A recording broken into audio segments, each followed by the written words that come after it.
Finding Monster Right, the show about finding monsters, right? Right. I'm Allie. I'm Adam, and I knew you'd say that. Whoa, it's almost like you are some kind of Mothman, prophetic. yes, I am the Mothman. These are my prophecies. And this is Mothman Saves Christmas. Do you know Richard Gere?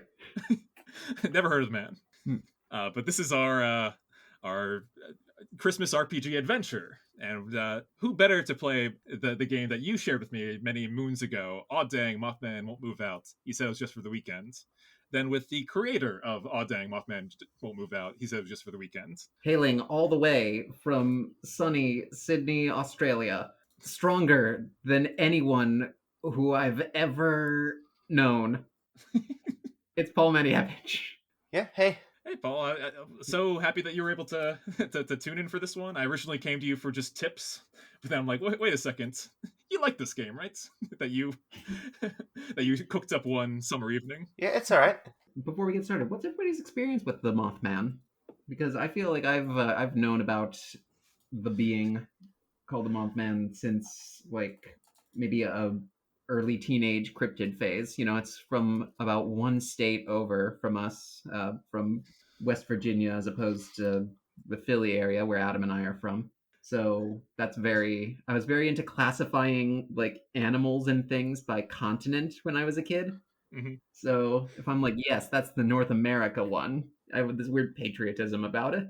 It's weird. I had a big blind spot for Mothman for a very long time, and it wasn't resolved until, you were the one that cleared it up. Like you mentioned, oh yeah, Sasquatch Mothman. I'm like, wait, there's a Mothman, and that's I went down the rabbit hole after that. You, Paul? It's a good question. I don't remember where I heard about Mothman. Actually, it's probably from the internet. I wasn't like really into it, but what basically happened is this is a sequel to that Bigfoot game. You know, Bigfoot Stole My Car with my friend's birthday present. So I really got to give these things shorter names. That was originally a birthday present for a friend, actually, and they liked Bigfoot, and also I assume road trips. So that was what the first game was about.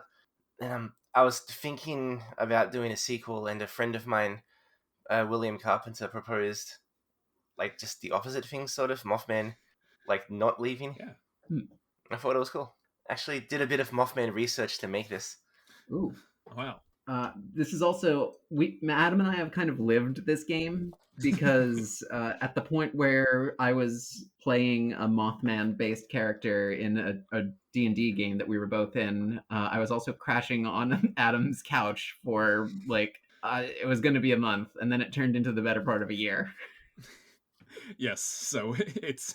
I was wary about playing this game out for a time because I'm just like I don't want any bad feelings to come out of it, but I think we're far enough away from that that's not that we're ready to play games. It's now fiction again. Yeah, fair enough. I will take everything that you do to Mothman extremely personally. So, the first step in Paul Matievic's magical PDF, the P in PDF today stands for Paul. And the first step is creating characters. All right. So, Paul, you're our guest. Is there a particular role that you've always wanted to play in your own game? That's a good question. One second, I'm opening the PDF so I can remember like how character creation works. You don't have it printed out? It's not hung on a frame in your wall? It should be, but no. I got normal stuff on my walls like Pokemon posters. Oh, dip. Adam, do you have Pokemon posters on your wall? I do. Fucking two worlds, one family. So the premise is, as we all know, when he appeared at your door, you decided to let him crash here for a while, but he's overstaying his welcome, and now you're stuck with Mothman, and he's definitely chewed on your dress shirt. It's time to help Mothman fix his problem so he'll stop hogging your couch. Now, I could have done that with an Australian accent, but I swore a blood oath to Adam that I wouldn't subject Paul to that. It's all right. I don't sound very Australian, apparently. Like, people keep asking me if I'm from, like, Canada or sometimes, like, Ireland or Scotland for some reason. I picked up on a little bit of that. Like, it's a little bit less Australian than, like, The Crocodile Hunter or something, which is my baseline. I watched a lot of British TV and I played World of Warcraft with Americans for like 10 years. That's probably what did it. Yeah, that really converts you over. Yeah, so what I'm thinking at the moment is, I was thinking what kind of person would kick Mothman out? Ooh. Yeah, they're not cool with Mothman no more. You know how there's like a million made-for-TV movies that are about like a guy who hates Christmas and then he just like learns to like Christmas for some silly reason, and usually it's A Christmas Carol, but it's not always. Mm-hmm. I was thinking about making one of those guys. Oh, like a Scrooge. Yeah, kind of. Yeah. I guess the role would be like adult, like I'm the adult in the group. Okay. Hmm. Let's Yeah. see. Okay, yeah, I see. So what's two things?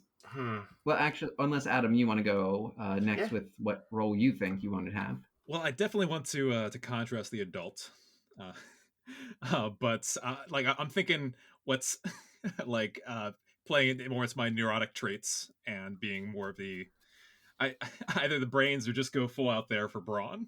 Brawn would be fun for you. Yeah, I'm never the brawn, so that's awesome. Yeah, I'll be the muscle head who Mothman's in my space. When I was crashing on the couch, you were the brawn just kind of by default. I suppose. So okay, moving on to traits, right? Yeah. So write down two things that your character is good at. They can be hobbies, exemplar grata, video games, martial artist, day jobs, exemplar grata, 7-Eleven cleric, lawyer, knowledge, exemplar grata, chemistry, cryptid lore, or just skills you have, e.g., smooth talker, athlete. I meant to say the Latin one. I know the full phrase, and I want people to think that I'm smart because otherwise I don't have value. Oh, for Yeah. sure. Reckon it's how I was raised. Do you want to go first? I'm thinking. Yeah. I like the idea of a brawn, but I have like there's a soft side. Like I have a treasured collection of retro video games from my childhood. So it's the video game collector type is what I'm thinking. All right. You need two things you're good at. Yeah. So that's and yeah, retro games, and I suppose he's just a really big car guy. You know, really into his car. Maybe we'll establish that this place has a garage there where my hot ride is in. Yeah. Maybe a little too into his car. I like this for you because retro video games is very Adam, and you have famously said on this show, like, if your wife was murdered and a car driving away is the only evidence you had for who did it, you would be like, I don't know, it was red. Yeah, I know next to nothing about the vehicles of the streets. Vehicles of the streets. That's the next one-page RPG, I think. All right, to you, Paul. Yeah. All right. So I'm thinking. So I'm playing one of these like made-for-TV movie Christmas hater guys. Usually they have like an office job or something similar. So I was thinking, what might fit for this is like an actuary. You know, like there's some guys who like assess risk for insurance companies and the like. Oh yeah. Oh, love it. Doing a lot of math. So that's one of them. For the other one, I'm going to put grumpy. That can be my skill. That is good skill. Oh yeah, being an adept grump is a talent for sure. Yeah. I think I'm going to expand car guy into like my full kind of automotive career. I fix them up, then I come home and I fix them up. Like that's usually what I'm doing. Right. And finally, write down a name and what they could be doing right now, if not for Mothman. I'm bad at these. I usually take 5 hours to name the characters in my games. Oh no, same. Yeah. I think I like Stan Stewman. And then Adam, like, I take forever naming them, and then Adam's just like, yeah, Stan Stewman. Yeah, Stan Stewman, you know. Now, Stan to me is often like a bookish name, so I think it's fun putting on like a jock type. So maybe you should find a kind of a jockish name for your actuary. You could also, if you want a prompt, you could do like an alliteration, like Stan Stewman, Mothman. So like, Hold on. Okay, it's I got this. Shit, what's a good first name for a jock? Like you're kind of Blaine. You're Tony. Rock. Just Rock. Rock. Oh man, there's a salaryman named Rock in the Black Lagoon anime. Oh yeah, right. That technically that name is taken. Actually, what about Tony? Trying to think of a jock last name. Maloney. Tony Maloney. Yeah, I like that. All right. A very serious name for a very serious man. Yeah, if you're going with the jock parallel, it's like, yeah, no, the Tony Maloney was like a football star for many years. Tony Mullen. But no, he's an actuary. That's Mr. Maloney. Your 5 o'clock is on. And what I'd be doing, let's see, organizing my collection of pins. Oh yeah, what you could be doing. Yeah. You could be organizing your pins, but Mothman. Why is Mothman stopping you from that? Or why do you think he is? Oh, he's a moth, and like people at least like pin butterflies to things with pins. So maybe he freaks out if I don't hide him. Oh, that's a good point. Yeah, I think that Stan is he just always wants to be in the zone, as he calls it. like he has a one-track he's on the car or he's on games, and when Mothman's there, it interferes with his zone. He just throws him off. Yeah, he's in my space. He's in my my think area. Can't stand him. Can't hate looking at him. So as a group, describe your place. What kind of place is it? Do you own it or rent it? Who lives there? Are you all roommates or are some of you visiting friends? I think we don't have enough for... Yeah, I'm cool with the roommate arrangements. This is a great odd couple already. Yeah, I like it. Yeah. Do you want to explore a flat over here in the States? Yeah, I like the sound of that. I haven't been to one of those. All right. You'd be hard-pressed to find one because we call them apartments, Adam. Fake American detective. I'm going to report you to Joe Biden. Trying to translate. Yeah, we call them flats here. A flat or lorry. Yeah. Yeah. Yeah, I'm going to sound like Dora the Explorer from now on, just to say both versions of everything. I also want you to do, maybe that's a thing that Stan does, is to sound smart. He puts oh man, we got to get to the library or biblioteca. He knows grade school Spanish, and so he's really flexing that. Tries to be worldly. So yes. Well, I already live in a place. So is there a state that you've always wanted to live in, Paul? Oh man, that's a good question. I don't know most of the states, honestly. Let's see. We could just say West Virginia to make it close to Mothman. Oh yeah, that would be good, Virginia then. Yeah. Explains why he's here. Mothman was sighted in Point Pleasant, West Virginia, on the Ohio border. Oh, I know Ohio. Yeah, it's really boring. You don't ever need to go there, honestly. I live 5 hours away, and that's not far enough for me. Yeah, I like the idea that we're on the other side of the Ohio border. We're right there. Oh yeah, you have massive distances over in the States. Oh yeah, because that place is huge. Oh yeah, well, not. It's 5 hours because you got to go over the mountains, Yeah, but we've got neighboring states of New Jersey and Ohio, and one takes 45 minutes to get to for us, and the other takes 6 hours. Yeah. Well, geography aside, what's a useful feature that this room, this apartment, this flat, the only flat in America, what are the useful features that it has? Big wardrobe, garage workshop, home theater system, tool shed, huge basement, wine cellar, occult junk in the attic, etc. Mothman may or may not be ruining it. Talking about a couple things. I love a great living room space. It's very, very cozy. Awesome couch that we found for a great discount on there. Yeah, awesome couch would be great. Mm-hmm. I'm trying to think if there's anything Australian houses have that American ones don't, and I don't think so. We famously don't have knives, so that's one thing. Knives. Yeah. Yeah. People, Australians look at our knives and they say that's not a knife. Oh. Things what Allie's going for. Bravo. Yes.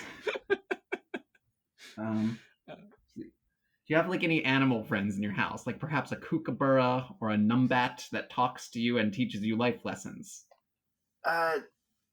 Not in the house. There's okay.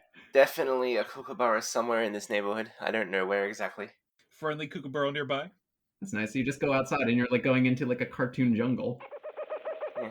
Well, it's mostly normal birds. I think honestly the most common bird around where I am is the Indian myna, which is a invasive species, I believe. Oh no. But let's see, there's cockatoos and galahs for sure. Actually, there's a fig tree in the yard, and cockatoos keep coming and like stealing all the figs. Also, this is something that I've been trying to convince Adam of. Do you guys have pretzels in Australia? Just pretzels? Yeah, Okay, see, there's a, yes. So yeah, I have a big bag of pretzels in the kitchen actually. I met yeah. an See, Australian girl that had never seen them before, so I was skewed. What? I think that was the famous. That has to be like the famous Australian tradition of fucking with foreigners, right? Like, Maybe, I mean, like you can get pretzels at Woolworths, I'm pretty sure. All right. you can get them at Woolworths. Yeah. Something that is hard to say with an American accent. Woolworths. Oh, yeah, it's one of our two big supermarkets. There's Woolworths and Coles, and they hate each other. Is Coles spelled like Kohl? It's Coles. Okay, we have a Kohl's that's like a clothing store. I was wondering if maybe they were the same brand. Actually, I noticed a few stores over there that are a bit different. I think, like, you have Target and Kmart, right?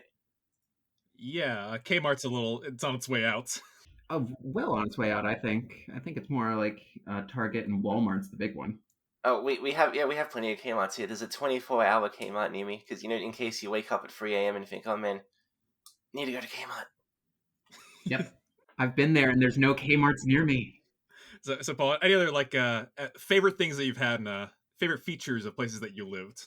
Oh, for a while we had a bar. Actually, that would be good. Oh, Maybe. That's really good, yeah.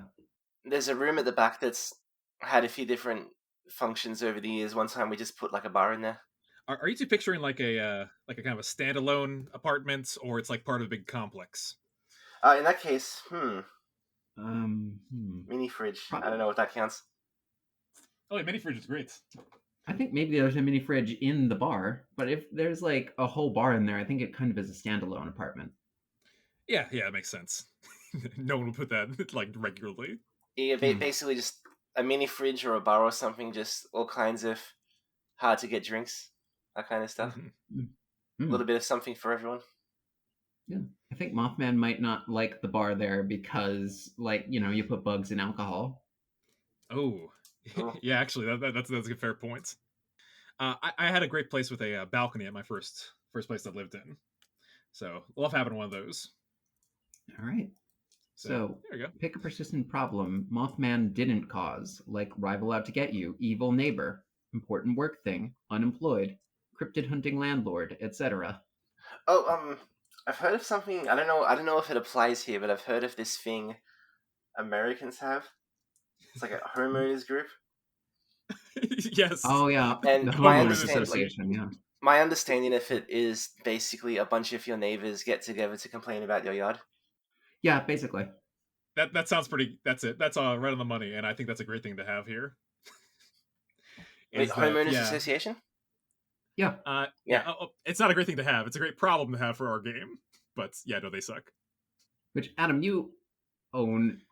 Do you have a homeowners association where you are? I'm in the middle of the city, so I don't. It'd be pretty wild if we did. But we do here. But it's like you pay your dues, and they're pretty calm. Usually, once they get bought out, then it's big trouble. Like a bunch of Karens or something.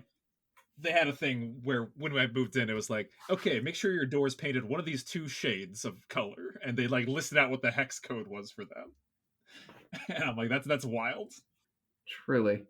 Jeez. All right. So when did Mothman show up? Now, Paul's actually provided here. There's 6 options, and it says simply like pick which option, which I like because we could either roll for it or we could just straight up choose from which one of these is the best. Yeah, it's up to you. I say we roll this one. Okay. I'll roll, I guess, if you don't mind. I may as well get us started. Okay, got it. 3, just before the weekend. Okay. Yeah. I mean, it's funnier if it's been for longer, though. Oh, we can make it longer. Then let's make it through longer. There's no rules. What if, and this is playing with it, what if he's been there for months and also he's been your friend since high school, so you don't feel like kicking him out? That's great. Yeah. There's like a bit of a loyalty thing there, but also free friends, a jock, actuary, and Mothman. This would be the only time that we got along, or like it would make sense for us to know each other. Was way back then. Yeah, but we've gone our separate ways in life. So, why is Mothman here? His van or ute got impounded? I'll stop. He put his life savings into Bitcoin. He got fired / evicted / robbed. Mothman is afraid of change. That one is the one that was for me. A premonition about a neighbor or a premonition about you. Ooh. Do you have utes over there? No, we just call them trucks. Yeah, fair enough. Or in it stands case, my sweet whip. It's kind of a waste because we have a whole state called Utah. So I if it's okay with you, I'd like to avoid the Bitcoin one. Yeah, that's fine. Okay. Yeah. But It's been a while the rest anyway. is- It's a bit late for him to lose all his money on Bitcoin. Honestly, it gets funnier and funnier the further away from the Bitcoin collapse we get. That's really funny, actually. You can see the future, Mothman. You can see the future and it's 2023. Yes, but I can't see the past is the problem. All right. I say we roll this one too. Yeah, go for it. Okay. But I have a 5. All right. A premonition about a neighbor. Ooh. So something's going on with our neighbor. He's been here for months and he's just been stalking the neighbor. Something bad's happens. gonna happen. It's about this guy. I just know it. Oh, it's happening right now? It's not yet. Maybe. I'll need to watch and make sure. Okay, so Mothman seems to be harping on our hospitality here. All right, So, complications. So, number one, Mothman's friend Bigfoot visits. Bit of a cinematic universe building here. Yeah. Sightings cause Mothman mania. Government agents after Mothman. A conspiracy theorist stalking you. Mothman keeps calling you, or he has a premonition of disaster. I think two premonitions is a little much. Yeah. What are you gonna say there, Paul? No, I was just agreeing. How do we know he's not making it up just to stay? True. Paul, do you want to roll for this one, or do we want to decide? I'll roll for it. Unless there's one that you want. I think I kind of like government agents. Oh, that is good. I rewatched Men in Black recently. Oh, perfect. Oh, yeah, maybe we need to do that. Government agents, which I think is very funny because we went to high school with this guy. Right. So it's some recent crime that they're here for. I saw him in a yearbook and went, wait a second. Yeah, that's also great that they just didn't notice at any point. So, what you need to do: help Mothman get back on his feet, recover something Mothman lost, deal with a premonition of disaster, defeat Mothman's enemies, a heist at the Cryptid Museum, or enact political change. That's what. This could be anything. This, I would say, we should roll for. All right, hang on. I got a 4. Defeat Mothman's enemies. That sounds like the government so far. Oh, okay, that checks out. Yeah. I wrote defeat government in my own personal notes. Great. Now, can you keep some notes for the game, please? Oh yeah, I'll add that into the game notes too. Okay, good. So, Mothman has another premonition. 1, a good thing happens to an enemy. 2, a bad thing happens to a friend. 3, something weird and supernatural. 4, a murder is going to happen. Oh no. 5, a bizarre accident wherever you are. 6, a bridge collapse. The classic. I was just going to say, I remember there's some kind of like bridge collapse associated with Mothman or something. Yeah, that's a classic tale. No, that's correct. Yeah. Mothman was sighted in the Point Pleasant area around 1967, and on December 15th of that year, the Silver Bridge collapsed, I think killing like some number of people. So the idea is that Mothman is like an omen. You know, that's where a lot of these like premonition things come from. For the Mothman Prophecies movie with Richard Gere, though, they moved it up to December 24th for, the sake of a movie. To make it very Christmassy. Yeah. I kind of love the classic bridge though. It's very, very Mothman. And the pitch of trying to weave that into some kind of Christmas tale here to me is very funny. Yeah. This is something I was thinking about. Maybe Mothman doesn't care about human life, or like whatever force is giving Mothman these visions doesn't care about human life.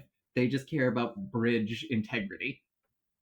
It's like an architect spirit. Yeah, like if they like if there's like a premonition that a bomb is going to go off and destroy the bridge, it'll be like, okay, well, to stop it, we should throw the bomb into the city so that the bridge is okay. Yeah, bridge integrity at any cost. Mm-hmm. That's fun. Yeah, I like it. All right, so there we go. That's the game setup. Yeah. Furthermore, we want to set this during modern day, or I think it's fine. Yeah, that makes more sense. It also makes it funnier that the government didn't know about Mothman. It does. The conspiracy theory that I believe that no one else does is that aliens have visited Earth, but the government doesn't know about it. No one else believes that. Yeah, that's actually that's pretty funny. I like it. All right, so let us get started. It is December in whatever town in Ohio is directly across the river from Point Pleasant, West Virginia. I could look it up, but I won't. Stan Stuman and Tony Maloney. How could I forget? And their friend Mothman, going by the name Harold, but spelled wrong. Maybe he's affected a hat, just, to kind of blend in a bit, are in their shared apartment, which features a really comfortable couch and a home bar. And I think maybe they're watching TV, they're flipping through channels, and it's just like, jingle bell time and jingle bell swing, Dasher and dance. In other news, a new bridge is built today, and it's going to be so good and normal, I bet, probably. We wish you a Merry Christmas. Mothman, can we just watch one show for once? No, I prefer when we flip through the channels. It provides extra stimulus. Sorry. This guy loves static. I do. I watch all of the black and white dots scatter about the screen, and I see meaning in the chaos. Also, we're out of chips. I just bought chips. Oh wait, I'm sorry, we will be out of chips. I'm sorry, that's not very convenient. I suck. I'm really bad at this. I'm sorry. That's fine. Hey, Tony, why don't we go for a ride in my whip? Pick up some more chips. Will you please stop calling it a whip? It's a car. Nouns mean specific things, Stuart. It's a Toyota 97 whip, though. That's the model. Oh man. All right. Turn 9 upside down, it's a 6, and 67 is the year when that bridge collapsed. Hey, can I ask something, like a personal question? Sure, yeah, what's up? Yeah, what is it? If you saw, like, a big Mothman flying around, would you think, hey, before the end of the year, I bet a bridge is gonna fall? Like, would those two thoughts connect in your head? Because to me, it seems pretty logical. Well, am I seeing Mothman near a bridge? No, you're in the woods. Maybe he's flying after your car. I did that. That was fun. Yeah, the only Mothman image in my head right now is the one that's on my couch. Hey, hey. Lamau. Yep, that's him. No, but seriously, I fear that I haven't contributed as much to society as perhaps I was meant to.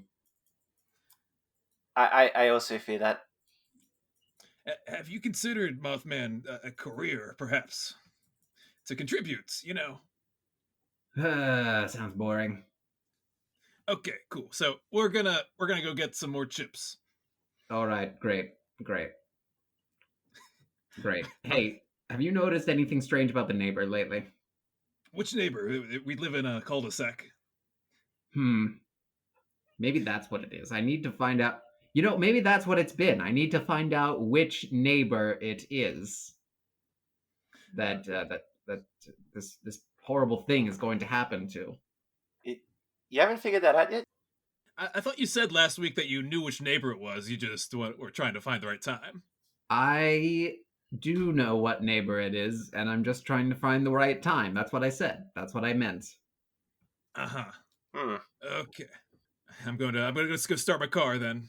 All right, I'm going to pour some sugar water into an Nalgene, and then I'll be right with you. We'll go on a little adventure to get chips. Oh, you don't have to come with us.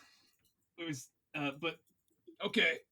I kind of like motion quickly for Tony to get in the car first. Yeah. I'm not running, but close. All right. We get into my beloved what's it, Toyota Whip 97. Well, hang on. So I think it sounds like we're going to take something that has a chance of failure. Are you going to get to the whip before Mothman finishes filling up his Nalgene with sugar water? That's a good question. All right. So yeah, I'll happily make a roll for this. All right, yeah. So we're gonna roll 2d6. This doesn't sound like anything that retro video games. This does sound like kind of a retro video game puzzle, now, maybe. We can't apply that to every outcome here. You're right. Maybe, Yeah. If I can list the game, if we get into like a Frogger situation, I think that's fair. All right. Well, yeah. But, so roll 2d6 and then highs or lows. I'll go highs. Okay. So we're gonna assign 5 to 6 to a good thing. Ugh. So looking at a 4 and a 2 here. Okay, so that's a 6. Oh, I'm sorry. Do we have together? Or do we just assign them? Okay, I see. So for one die, all right. So one of these becomes the good thing, and one of them becomes the bad thing. It just depends on which one. If I understand the system correctly. Yeah. Do we have that right? Yeah. All right, so the good thing partly happens, and you can try to get it another way, or the bad thing partly happens. To me, makes it. I want the good thing to partly happen. Then I guess the 2 goes to the bad thing, where it totally happens. Okay, yeah. So I think what happens is you make it to the whip, and you start the engine, and that's when Mothman exits with Nalgene in hand, and he sees you leave, and just starts flying behind you, just sipping all the while. Oh man, it's a real Terminator 2 situation. Come with me if you want to live. Nope, that's the other one. Talk to the hand. No, that's so we're like we're in the car and we can like talk, and then Mothman's like behind us somewhere. Yeah, that's the scene. Yeah. So Tony, we gotta get the hell rid of Mothman. Yeah, we gotta get rid of Mothman, man. It's been too long. Yeah, well, he's eating all the chips. Or he will eat the chips soon. I need my zone back. I don't get that prophecy. Of course we're gonna run out of chips. We eat the chips. That's what they're there for. Yeah, well, I got a prophecy. We're gonna run out of everything. Yeah, no, it's. I'm getting sick of this. I don't think this neighbor anything's happening anytime soon. I think it's gonna happen in like 4 years or something. Yeah, we gotta figure out. We gotta figure out what's going on. We gotta get the details of this prophecy. Figure out who it's about, and we just gotta stop it, and then we can kick him out. Yeah, maybe that's it. Maybe we can accelerate things with the neighbor. There's a big homeowner association meeting coming up this week, right? Oh wait, yeah. I think it's today. I'm not happy about that. Maybe we can learn from the neighbor then. Oh, that's a good idea. Yeah, well, I actually show up to one of those things. Yeah, for the first time. How's Mothman behind us? And looking behind us, where is he? Maybe this should be something that that you roll for, Paul. All right. Yeah, do we want to do highs or lows for Mothman being behind us? Well, I'm hoping he's not like. I'm hoping we can continue this conversation, and if he gets in with us, then we can't. So, so I'll say the good thing is that Mothman's like, behind the truck. What would be the bad thing then? The bad thing is that he's caught up. Yeah, he's already here, I guess. I'm just thinking.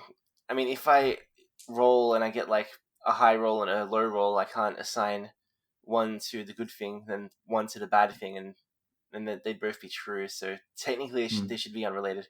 Okay, so they should be unrelated. Not totally unrelated, man, if possible. But since we're assigning dice to each one separately, then the bad thing. I see what you're saying. It can't be like a binary switch. You can't have.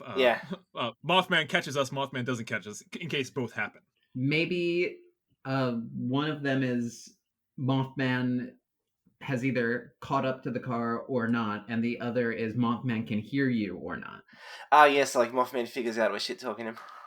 Yeah, so that's kind of related, but not really. I'll So say, I'll say that's the bad thing. Yeah. Yeah. Okay. 2 dice. Oh, we got a 3 and a 1. Okay, Oh, no. so the good thing partly happens. Well, I can choose. I can choose where they go. I might say right. 1 for the good thing, so Mothman is with us, and then 3 for the bad thing, so he like partly heard.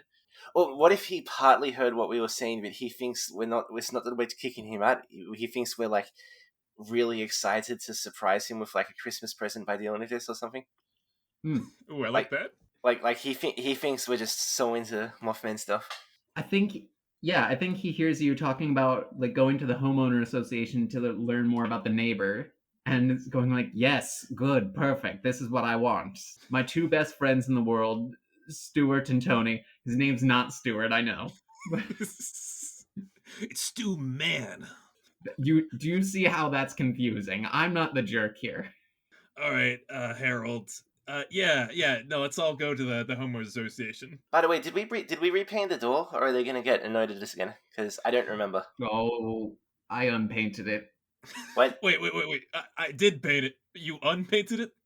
Yeah, I may have undone causality in a maybe 3 by 6 foot section of the door, so part of it is still technically painted. I shouldn't ask, but why? Well, it was important for the prophecy, you see. There was... Look, I can't explain the machinations of the microcosmic forces at work here, twisting and turning space-time ever so slightly as to achieve a predetermined outcome, predetermined by a universe that either doesn't care or hates me. What kind of chips y'all want? I'm a sour cream and onions guy. Have you got vinegar chips over there? They do. Salt and vinegar is... I want Cool Ranch Doritos. Salt and vinegar, that's it. Are you sure you want that one specifically? Can we get any other flavors? I want Cool Ranch Doritos. I like how I say Doritos. Can I?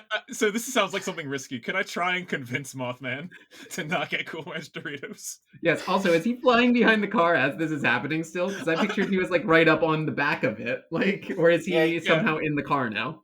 I figure he's in like the trunk and like talking to us through the back window. That's the boot. Yeah, the boot. Yeah. Okay. So wait. So is this like a? Okay, so it's a '97 Toyota Whip. Were you picturing like a pickup truck? Yeah, it's like a pickup truck. Okay. I was picturing like a sedan. Oh no! It's definitely cooler than that. Okay.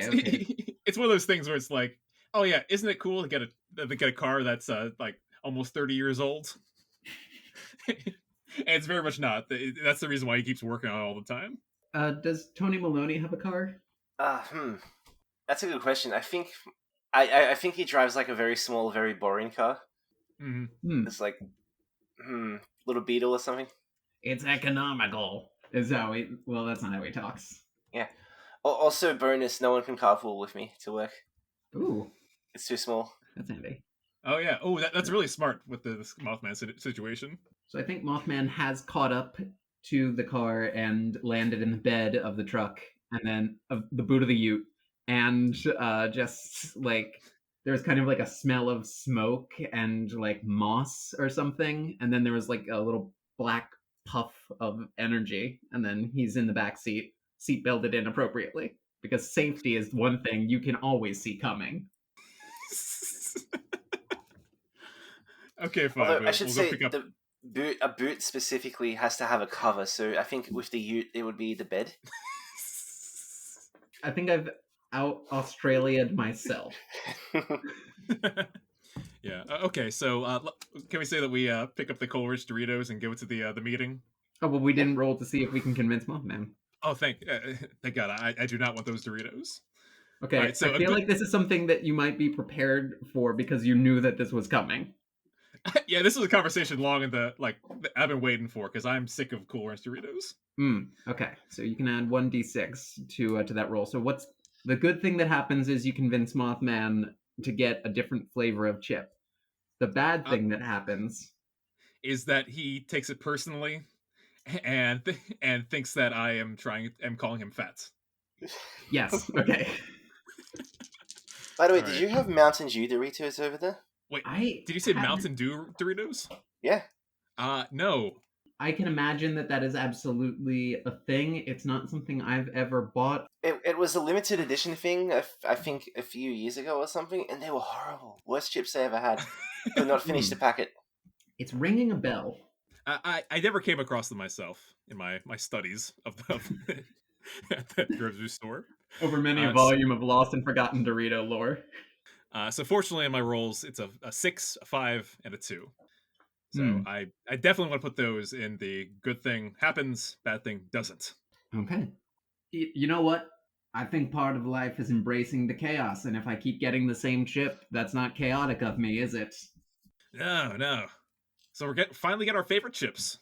Yeah. All right, you guys pull up to the I guess it's the Sheets, probably. It's like a little convenience store that they have in West Virginia. Yeah, West Virginia, Ohio area. Sheets, the inferior Wawa. I wrote down our location as whatever, Ohio. Yeah. Yeah, so I looked it up, and the town across from Point Pleasant is a village called Gallipolis or something like that, which is very strange to me. Gallipolis. All right. That's the place in World War One where a bunch of Australians died, but with an S on the end. Huh. All right, we're gonna get chips, huh? Yeah, or chips as they call them. No, I've heard this. So in America, it's fries and chips, and fries are like the soft, long one, and chips are like the disc one. In the UK, it's chips for what we call fries and crisps for what we call chips, and in Australia, it's chips for both. Yeah, we kind of use all of them, honestly. Like we can say crisps, we can call them chips. We call fish and chips, you know. Usually you pick it up from context. Okay. But anyway, it's time to buy some chips. Let's see. I assume they have all the good popular brands that everyone likes, like CC's, Finn's, Cheezels, Samboy. It's hers around here. Kettle. Yeah. They got hers, they have Lay's, they have Chi-Chi's, they've got Sandoz, they've got... Oh, I know Lay's. We got Lay's. Yeah. Okay, yeah. Plenty of Lay's. Well, no, they have everything here. There's a high Australian presence in this Ohio town for no particular reason. And it's not really that big a deal. Like, CC's are just a Doritos knockoff, honestly. That kind of thing. Oh. Well, I'll get my, sour cream and onions. I'll get some Lay's. Yeah. I think Mothman is going... If there's any Christmas stuff here, I'll look at it and I'm like, eh. Oh yeah, we can't forget about that. Yeah, no, they have got... Is there like a waving Santa in front? There's a giant animatronic snowman in the middle of the store, just making this really loud motor sound of the arm moving up and down in a way that doesn't even look like waving, honestly. It's like the arm is like just going into and out of like the center torso body. I just look at it and I go, disgusting. Yeah. I was looking at Snowman. They never lift. They got those twig arms.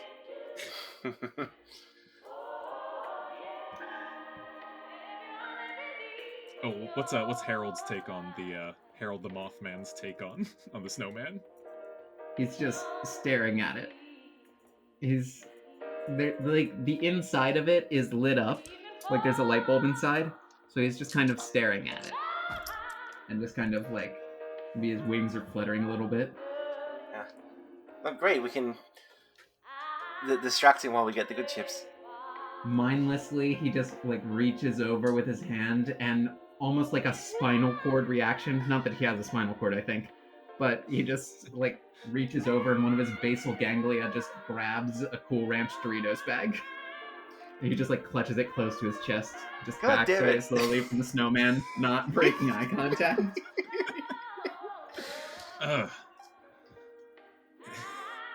Guys, we have to go. All right, I was gonna get more than this. I was gonna get an MTO made to order meal, but all right, we'll just buy chips. Yeah. I'm telling you, if we go to Wawa, if we just fly across the mountains, there is a land called Wawa with superior food, allegedly. I'm not taking the whip over the mountains, dude. I could always fly you. I could fly you there, then leave you there, and then I could take Tony.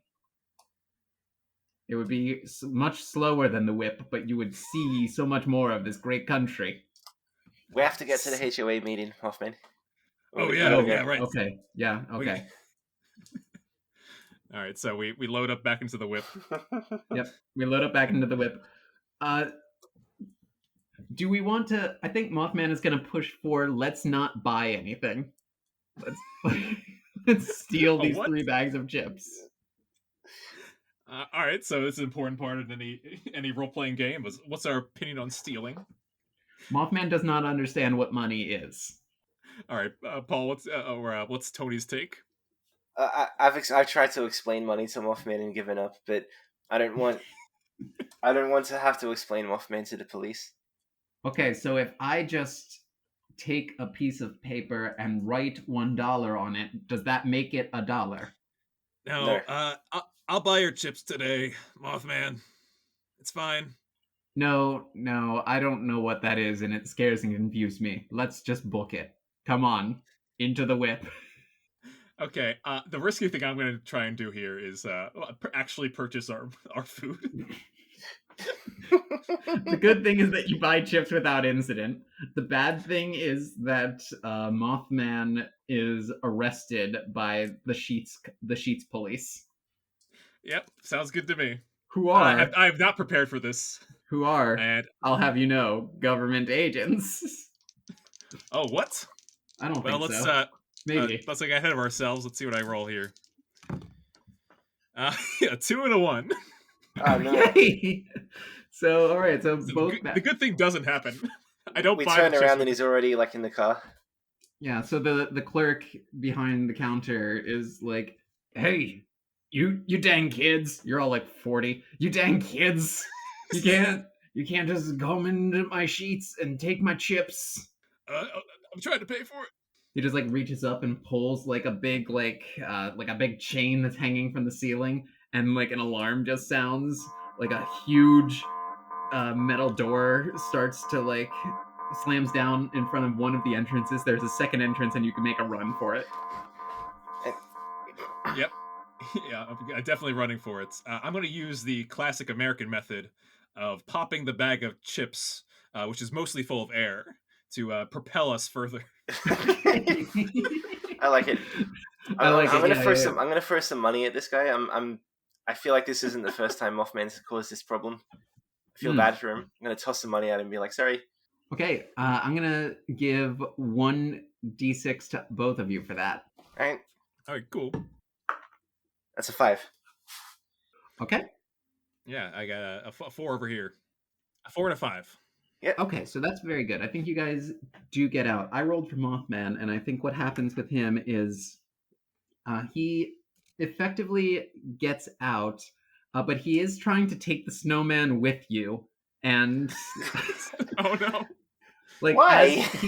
As he kind of brings it under the door, like the door kind of like gets stuck on it and like goes up and down a bit, like a garage door with a thing in the way, and like his hat falls off, and the clerk kind of looks at him like, "Oh my god, is that some kind of moth man?" And then he just like grabs it like Indiana Jones, and you all get out under the thing. But also, the clerk like has money thrown at him, counts it quickly, and pulls the chain, and everything goes back to normal. He's still going to tell someone about Mothman, isn't he? It feels like it. Yeah. And so I imagine you guys are running back to the whip. Yep, that's the plan. All right. So Harold gets in the car and just like puts his name is Harold. Now that's the name he's using to blend in, you see, because it's like Harold like the name and also Harold like the noun, you know, because he's the herald for disaster. Yeah, I like it. Yeah. So he just like puts his hands up on the window and like it fogs up a bit with the breath that he may or may not have.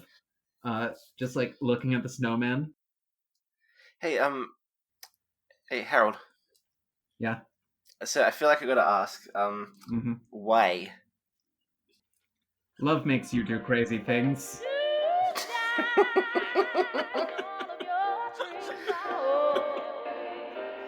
All right, so you guys are heading to the homeowners association meeting. Yep. With a stolen snowman. No, the snowman's still caught in the door. Oh no. Oh yeah. Bit of a tragedy there. Yeah, I assume this takes place in someone's like house. Yeah, I imagine. So you guys make your way back. That's how it works. Okay. Sometimes that like my neighborhood's it's a bunch of condos and there's like a pool house that you can rent, and it happens there. It may as well happen. I will point out that enough. you guys are, I think you're renting an apartment, so you are not homeowners, but all the same.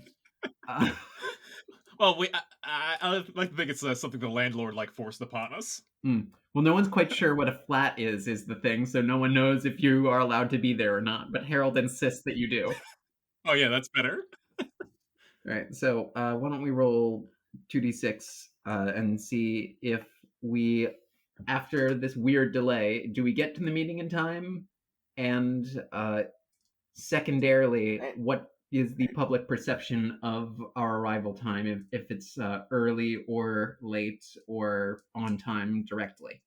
Okay. Well, Who's rolling? Yeah, you make the roll, Paul. Yeah. All right, I haven't done a lot of rolling yet, so I'll do it, I guess. Yeah. By the way, did I have like Christmas stuff there? At the house, yes, it's absolutely decked out with all kinds of Christmas stuff. I'm regretting coming here already. There's 2 nativity scenes in the front, which is somehow weirder than if there was just one or neither. I got a 6, but I also got a 4, so one of them can only partly happen. Okay, so you or the perception thing. Yeah. So for a 6, what if you come extremely you come with like a solid 10 minutes? Which one's the good one? Which one's the bad one for you? So one of them was our arrival time, and the other one is just like the public perception of our arrival, I think. Yeah, like the social, like if you're like terribly late, people will be like, a little late. Or if you're terribly late, maybe people are like, oh wow, so fashionable. Could it also be that people have a beef with Mothman specifically? I think that's less of an if and more of a yes. So yeah. Oh yeah, that's true. Well, I'll assign the 4 to the perception thing, I think. Okay. That's funnier. Yeah. So there's like a bit of a kind of like a going over the crowd, but also there's some people going like. Okay. Yeah, bit of both. So some people are pro and some people are anti-Mothman. Mixed reaction. So you pull into Mrs. Haversham's house. Yeah. It's like there's like all kinds of furniture that's wrapped in plastic. There's like some very breakable looking little like porcelain decorations everywhere. A lot of like grouses and ducks and that sort of thing. And there's a little dog running around who is like just very mad all the time. Oh, I'm supposed to be like a Christmas grump, so I'm just going, Christmas? Ugh. Yeah. Useless holiday. We could get rid of it, have a few more days at work. Think that's the thing to do. Yeah, I'm very upset because I'm not in my zone anymore. I don't know. I think I'm assuming usually you stop me immediately when I start doing this, but today I'm just. Yeah, it just keeps happening. I'm not like this Mothman stuff has me so preoccupied that I'm like, oh man, it's Christmas. Christmas who? Listen, Christmas is really important because otherwise, how would we know when to be sad? Anyway, listen, we're here at the HOA meeting now, so why don't we just learn to enjoy it? Okay. All right. It's a HOA meeting, Mothman. Allie, what part of December is it? I think it's got to be... Okay, it could be the 15th, or it could be the 9th, which it is today, or it could be Christmas Eve proper. It's kind of messed up that HOA meetings on Christmas Eve. Oh, I don't know when you have HOA meetings, if you have it on Christmas. Maybe that is particularly insane having a meeting of any sort on Christmas Eve. Yeah. I mean, that's my understanding of how, like, the association is that they're normally insane, so that would make sense to me. Yeah, I also think it's very thematic here, setting it on Christmas Eve proper. Okay, yeah, sure. Perhaps because of our Mothman Saves Christmas theme here, we should all explain why we're here with each other and not with our families. Oh, I stopped getting invited to family gatherings because I do my little Christmas speech every year. Oh, and they're like, if you don't like it, don't come. And I was like, yeah, okay, see you at Thanksgiving. Stan got like lost track of time. Like he was too busy working on his car that he forgot to buy plane tickets. Okay. So now he's like, oh, whatever, my car's more important anyway, and that's why he's been really into it lately. Oh man, I'm not going to be able to get back to Munich in time for Christmas. His family's in Germany. He's been German this whole time. He just has a very convincing accent. I played a lot of Call of Duty with people from America when I was younger. I don't want to put that on you. You don't have to accept that. So you sit down for the meeting a bit. Mrs. Haversham takes out a tiny little gavel that her dog brings up to her, and she just rings it against a little wooden thing. It's this meeting of the Homeowners Association will now be called to order. Everyone, Marissa will read the minutes from the prior meeting. And Marissa's just all right, so we talked about what colors everybody's doors were painted, and Harold tried to eat dog food. And that's pretty much all that happened. We put an end to it, and then we just left. So, yeah. As she's kind of talking about this, and things are getting heated up, there's a bit of a back and forth going on about how many Christmas decorations are too inappropriate, how many Hanukkah decorations are too inappropriate. It's much less. It's you can have 2 Christmas trees or 1 menorah outside, and the single Jewish person that lives there is you don't put a menorah outside. I don't think you put a Christmas tree outside either. I won't say anything. So I think that now in this moment of relative calm where nothing fucked up has happened in a second, this is a good time for a Mothman surprise. Oh no. Okay. So what's the event here that we're rolling for? I think. Well, aren't we trying? We're trying to figure out kind of what neighbor it might be. Yes. So the good thing is Mothman might be able to identify them in this in this particular setting. A bad thing is that Mothman's drops some kind of social awareness, says something really inappropriate at a time that draws a bunch of ire our way. I think a third event is that not only is it ire, but it's a supernatural element. They see his eyes glow and he lands on the ceiling and spins around or something. All right. So yeah, hopefully we can. If that happens, we get a special insight from Mothman. Am I interpreting that all right? I think so. Huh? That's what's important to me right now. What's the worst thing that can happen? What can I find? Yeah. All right. Yeah. All right. So, oh, okay. I've got a 4 and a 3 is what I'm looking at. So I want to put the 4 into the Mothman surprise. Well, there's a. Do we assign another d6 to this event? So we should be rolling 3 instead of 2. It's up to you. I think. I think because it's a bit vague, you can have a good thing, a bad thing, and then a surprise, and then. Got it. I'll roll a third one. Either you can either have them roll another die, or if it's if they would add another die anyway, you can just go with that. Okay. I think it's up to you. In that case, I roll a third one. It's another 4. Okay. So 1 4 goes to Mothman surprise, so it actually occurs. And I guess it's a mixed result on the good and bad thing, which is mixed result on the topic of Mothman identifies the neighbor, and he makes a social faux pas.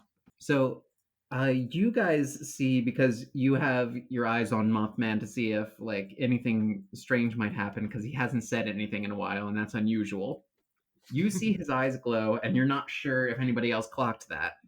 Uh, you also see him just kind of like reach out in Marissa's direction. Oh no, it's Marissa. Like just extend a hand. Yes, Harold, do you have anything that you wanted to mention? And like 5 of his fingers flex. Who knows how many fingers he has? Most of his fingers flex, and he just like points at her. No, I'm good. Are you good? Yes, I'm fine. How's everything at home? Perfectly okay. Me and my husband of 3 years and my 2.74 children and golden retriever are doing just well. The golden retriever's name is Scout. We also have a chocolate lab whose name is Bandit. And we have a white picket fence that they run around inside of. How are you doing, Harold? Been better. Well, I'm sorry to hear that. Yep. Let's get back to the topic of too many Christmas lights out, right? Mrs. Haversham is like, I believe there aren't enough Christmas lights out. Oh God! It's because of the woke Illuminati. They're putting lazy juice in the water to make everybody lazy. She would be in charge of that. The HOA. The woke Illuminati, they're putting lazy water in the water to make everyone laze about, and they're not putting up the Christmas lights to show proper respect to Jesus Christ, our Lord and Savior. I think I'm going to be a Tony this year. when it comes to, I'm being more and more Scrooged by the events of today. If anyone, I'm in the back. I'm in the back going. If anyone Usually someone has to shush me. Mm-hmm. If anyone missed communion this week, I am a Eucharistic minister, and I can minister it to you. Now she just pulls out like a little wafer and a little like tin thing. What other stuff do we got going on in the meeting? Is we identify? Is there like snacks afterwards at least? No. Okay, great. There are no snacks provided, and like there's a bit of a. I'm gonna roll for that. Yeah, okay, now there's like definitely some people's like feathers get a little raised at that. Like a little bit of like, oh, Mrs. Haversham, she's trying to make everybody Catholic or something, and she doesn't provide snacks. I get out some of my chips and I start eating them. There's like crunching. A man sitting next to you just kind of like taps your shoulder and is like, hey, do you mind if I get some of those? Yeah, I offer him some chips, yeah. I don't mind sharing, especially if it's to annoy someone. He has his hand in the bag, and Mrs. Haversham just like hits her gavel, and then he just like takes it out reflexively. Oh man. So I think at this point Harold is like, well, this has been a successful meeting, but I feel like me and Tony and Stuart, we should all leave. Yeah, we should leave. But the meeting is only 1/3 of the way proceeded. No, that's fine. We have a. It's an even better reason to leave. I don't think you're using the word proceeded right. It's Christmas Eve, so we're gonna go. What? Oh yeah, okay. That makes sense. Cool. All right, may Jesus keep you safe from wokeness. Bye. All right, so we're out of there. Anyway, what I was saying about minorities. Oh, good thing we got out of there in time. Hey, Mothman, I got a question. Yes. Is your prophecy something like her house burning down, and if so, do we have to do anything? Oh my gosh, right, the thing. I think the bridge is going to collapse on her house. What? You mean the bridge that runs over the neighborhood? Yes, the bridge that runs over the neighborhood, connecting the great land of West Virginia to the great land of Kentucky. Because those are both southern states, and Ohio kind of isn't. It's more of a Midwest sort of place. So in order to connect the South, they built the bridge to get rid of Ohio's wokeness, you see. Yeah, why didn't we see this coming? Of course it's about this bridge. I was hoping, I thought maybe he wouldn't be thinking about the bridge for once. No, I didn't want to assume. I'm really about that bridge. I appreciate you not assuming, though. Okay, all right, so we gotta stop the bridge from fall. Now, tell me, is your I never asked this, but is your prophecy power like a That's So Raven prophecy power where like it could happen, or is it more of a like set in stone, like this is definitely gonna happen kind of prophecy? I don't talk to ravens anymore. They try to fuck with me too much. They made a fool of me. They hung me upside down and put me in a basketball net at the park. It took me a while to extract myself from that situation. It sounds like a really tough time at the park, for sure. It turns out like 6 ravens is all it takes to lift me into the sky. Wow, I can easily bench 6 ravens. They're pretty light. They have hollow bones. They're birds, but they're not as easy to fight as you might think. Trust me, I would know. Can't go into the details. It was the same incident. You can probably put it together. Okay, so in that case, I'm going to assume that we can prevent this from happening, so we got to do something about that bridge. They really like spicy Doritos, not Cool Ranch. That's why. There was a reason. I'm not an idiot. Now, Harold, are there any forces at work that might be against your prophecy? Well, probably whatever government agency of some kind built that bridge. Oh, huh.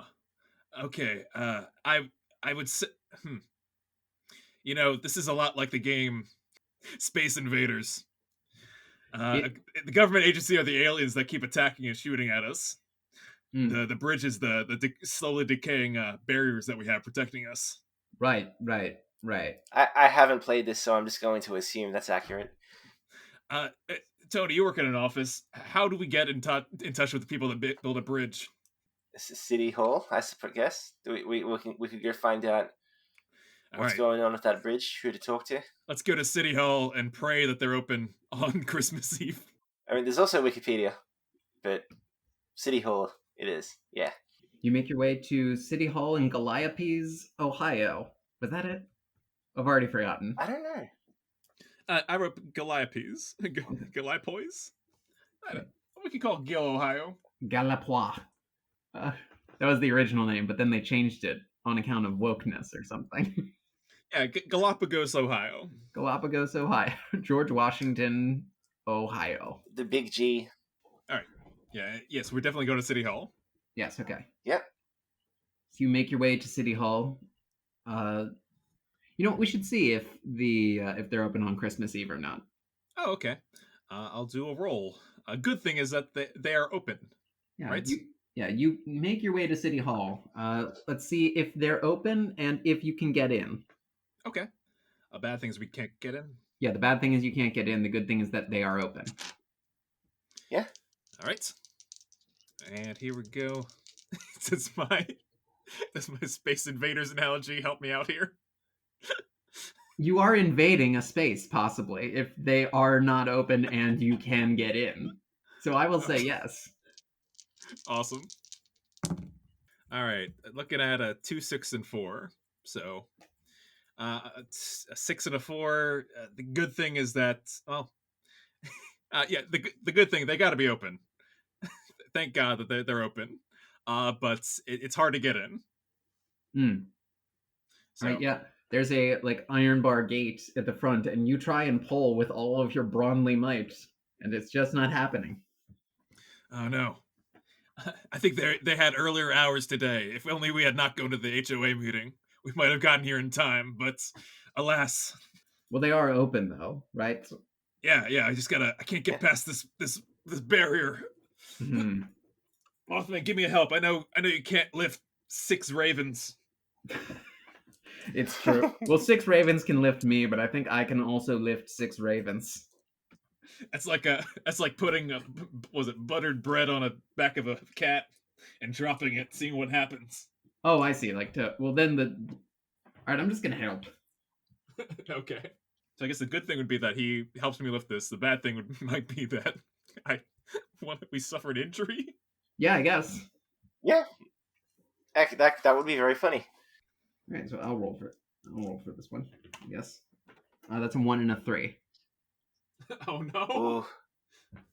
Ooh. So I think the good thing is that you can partially lift it, and the one is that like you fully sprain your wrist.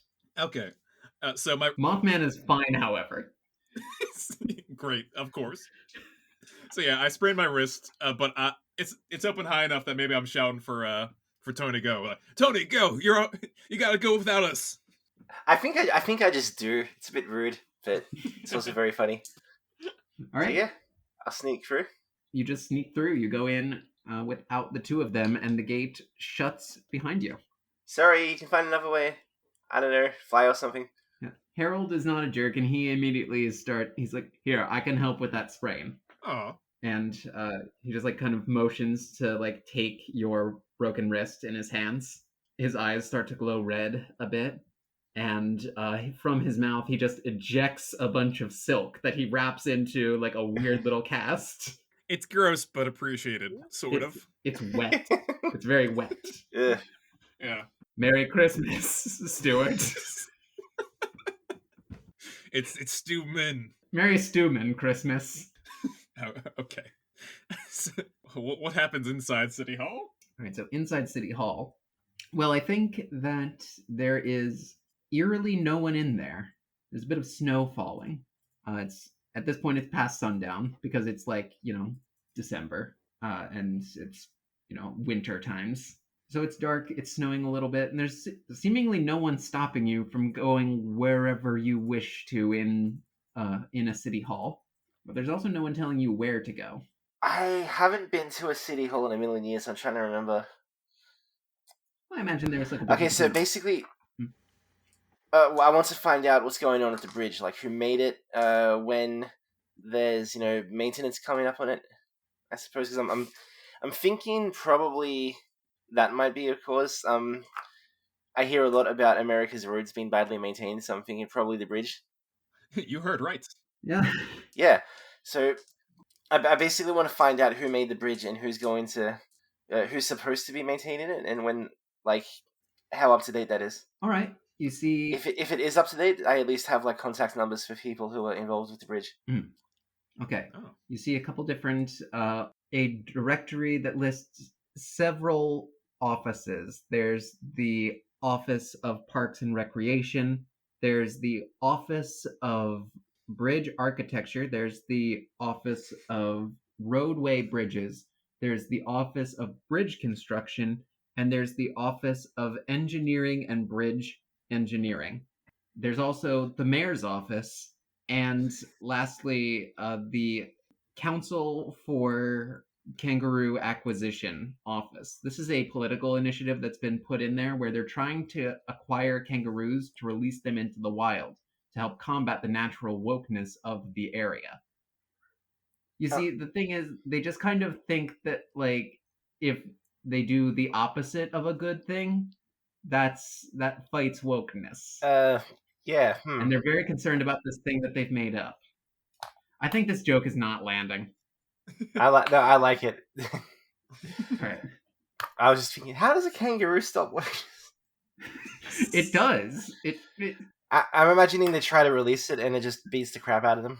I think maybe I'm just taking the Harold. I'm taking the Mothman characterization of acts from Animorphs and doing everything wrong and just transposing that onto the human characters in this game. And this is also what America sounds like to me, so this works. All right. I mean, there's a reason I don't leave major cities. I think what I'm going to do is Tony Maloney looks at all of these different departments and then he just goes, nope, and he goes straight to the mayor. Hell yeah. He's just going to make this the mayor's problem. Excellent move. All right. So you find the mayor's office easily enough, and you're an intelligent man. You're capable of reading a directory and finding a place. Yeah. So you go to, you find the mayor's office. What do you do? Is there a specific way you're supposed to greet a mayor? I don't know. I'm going to knock on the door and I'm going to go, excuse me, Mr. Mayor? I don't care if that's not how you greet him. I think you nailed it. Yeah. Oh, okay. Great. You knock on the door, and it swings open. It wasn't perfectly shut, it turns out. All right. And inside you see a tall man, over 6 feet tall, wearing a black belt and a bright green reflective coat. He turns around and looks at you and just has this big smile on his face. Is he the mayor? I guess if this were D&D, I would say like roll a history check or something so you know who the mayor is. I'm going to say roll the 2d6 for me, and Okay. I won't. You don't have to tell me what the results are. That's okay. Yeah. Oh, 2 4s. Okay. So yeah, this guy does not look like the mayor, but then again, you really don't know what the mayor looks like. Not a very politically active citizen, did not vote in the last election. Who knows who the mayor is now? They do Christmas stuff. Exactly, yes. They're in charge of Christmas Yeah. things. It's a government holiday. All right. So this smiling man is just like, hello? Can I help you there, friend? I think Tony just assumes that since he's in the mayor's office, and he's saying, "Can I help you?" He's probably the mayor, and if he isn't, Tony doesn't care. So I'll say, "Excuse me, Mr. Mayor. How do I phrase this? Yes, Do I just mention Mothman? I am the mayor. My name is Indrid Coles, played by Cillian Murphy. Yeah. Okay. All right. Well, I'm gonna say, yeah. Hi. My friend, the Mothman, had a premonition, or said he had a premonition about the bridge collapsing. I don't know what it's called, the overpass, I suppose, the one that's like from Virginia to Kentucky. I want to get him to move out of my house. So I'm trying to resolve the situation by looking into it for him, I suppose. I had some questions about the bridge. I like premonitions. Let's have a chat. Great. Tony's pretty happy about this because he's aware how that sounds. But he like does not break eye contact with you. Still a huge smile on his face. That has not changed. He's like full Jack Nicholsoning, and he just like pulls a folding chair, kind of whips it open, spins it around, and sits backwards on it and stares at you again. All right. The bridge is not long for this world, it sounds like. I'd know lots about this world. Like assuming my friend's premonition is true, but basically I was wondering, has that bridge been maintained? Is it, something we can do to keep the bridge from falling off? Alternately, it's apparently going to land on Miss Havisham's house, and I was thinking, if there's a way to like contain the damage, that would also be fine. Because fuck her. He you think he's too far away to do this, but he puts an arm on your shoulder. It feels very cold, and he just says, "Sometimes people have to die. It's part of the plan." And he very swiftly retracts his arm back from your shoulder to his side and continues smiling. Okay, so Tony doesn't comment on the arm because he doesn't get engaged in politics, so this might be what mayors are like, and he doesn't want to be rude. It would be considered rude in mayor culture to disrespect an arm touch. I'm not sure how to respond to this. But he goes, yeah, okay, but I do need that bridge to get to work though, so, is there something you can do as like the mayor? Do you have any ideas? I believe that it is the duty of a mayor to protect and provide for his subjects, citizens. The people running around beneath the bridge are at the mercy of the one who maintains it. Yeah, it sounds right. I like your style. Anyway, who maintains it? It's been a lovely chat, but I'm afraid I have a lot of business to attend to. Oh, I don't like the sound of this. It's some real Men in Black stuff going on here. Maybe it would be helpful if I could see this Mothman that you seem to be incommunicado with. Oh, That yeah. means in communication. Yeah, I know that. It's but yeah, he's outside. Excellent. Let's go see him. All right. And your other friend. Let's go see both of them. All right, didn't mention him, but okay, yeah. Again, I haven't met a May before. I like the half reflex of like, I didn't mention. Yeah, okay, let's go. All right. Yeah, So I'll head outside with the normal mayor.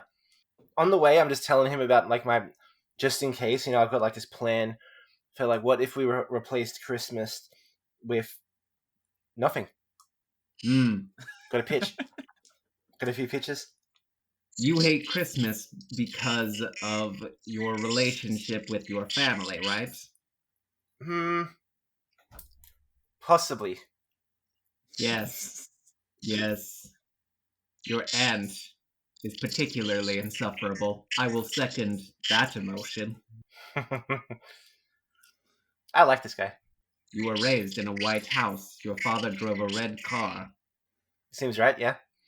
I like the reverse, like the like villain origin story that's happening here with with Tony. I feel like he's going deeper in the Scrooge route. All right, so you make it back. Both halves of the groups here reunite. Yeah. Oh, yeah. Well, we were around like a burn barrel out front, so like singing Christmas carols. Hey guys, check it out! I found the mayor. Oh, hey, yeah, that's wow. That's I don't know if I'd be able to bench that guy. Oh, I think you could, Stanley. Hey, I am not that heavy, although my bones are particularly dense compared to other humans. Yes, that's what I meant to say. Of course. wait a second. How did you know my PR? Mothman, it's been, I think, about, what would it be now?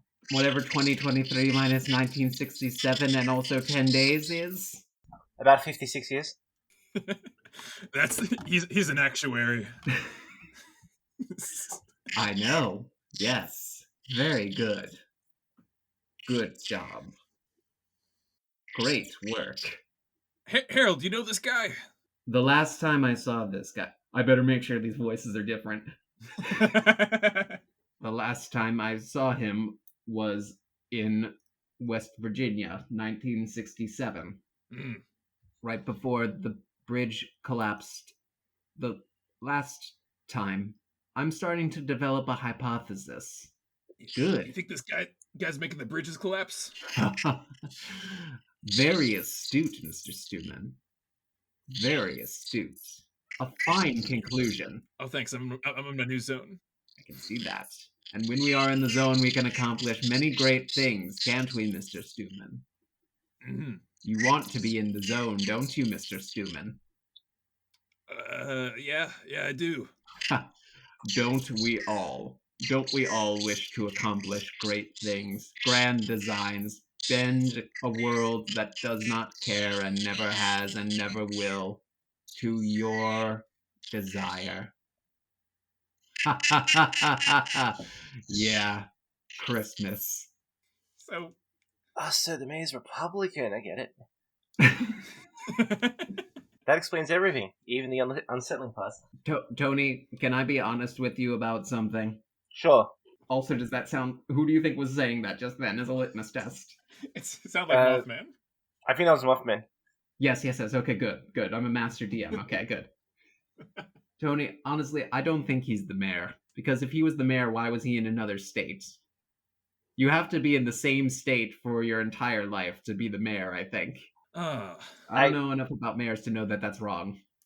I don't know enough about politics either way, Mothman. I'm sorry. And I just know about my truck, so I think we're all in the clear here. And let's assume that he's not the mayor.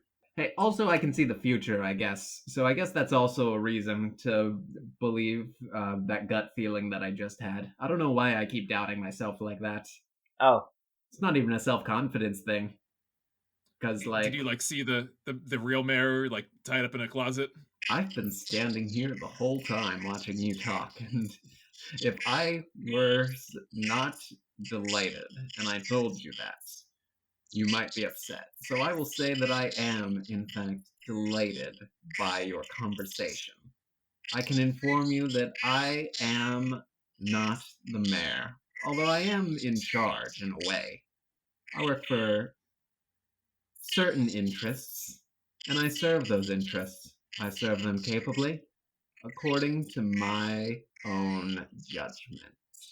Wait, so was explaining my Christmas plans a waste of time, or? Christmas is important. Do you know why, Anthony Maloney? To trick people into consuming more products?